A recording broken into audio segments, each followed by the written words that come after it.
जिला चंपुआ रेंज रे हाथी उपद्रव थमिबार ना धरुनी। केन्दुझर जिला केन्दुझर बनखंड चंपुआ उपखंड रे हाथी उपद्रव थमिबार ना धरुनी। केन्दुझर जिला केन्दुझर बनखंड चंपुआ रेंज अंतर्गत चंपुआ एनएससी रे पशिला गोठचोड़ा जंगली दंता हाथी। गत राति चंपुआ एनएससी रो 2 नंबर वार्ड 5 पोखरिया ग्राम रे बैतरणी नदी पार होई 5 पोखरिया ग्राम रे पसी उक्त ग्रामर श्रीकांत महांतंक घरर झरका भांगी घर भितरु धान खाइबा परे पुणी गोधुली मध्य देई चली जाईछि।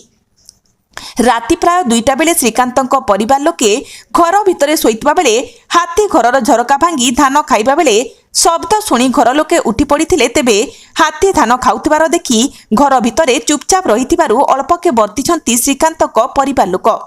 हाथीटी धान खाई सारिबा परे पुणी चली जाईछि। तेबे हाथी एनएससी भितरे पशिबा नेई वन विभाग कोनोसी सुराख पाई पारि नथिबारु हाथी को नेई ग्राम रे एक प्रकारर भयर वातावरण सृष्टि होईछि। केन्दुझर जिल्लारू सरोज कुमार महापात्र रिपोर्ट। एमती 2टा बड़े आसले आसिकरी हाथी एठी सुईथिनु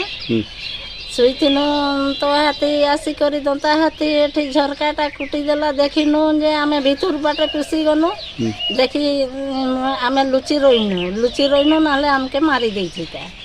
तबर की गला तापर धान घिची करी बाहर करला खाइला जहाँ खाइला तार मन इच्छा पड़ेला। आमे पुओ माने सेपटे शुईथिने आमे एपटे शुईथिनु। फॉरेस्ट वाला तापरे तार खाइला जहाँ इच्छा टाटी टूटा भांगी देला हेरा झरका झुरकू जहाँ करला। फॉरेस्ट वाला आसनी की पड़ेला फॉरेस्ट वाला आसनी की फॉरेस्ट वाला आसी नहीं।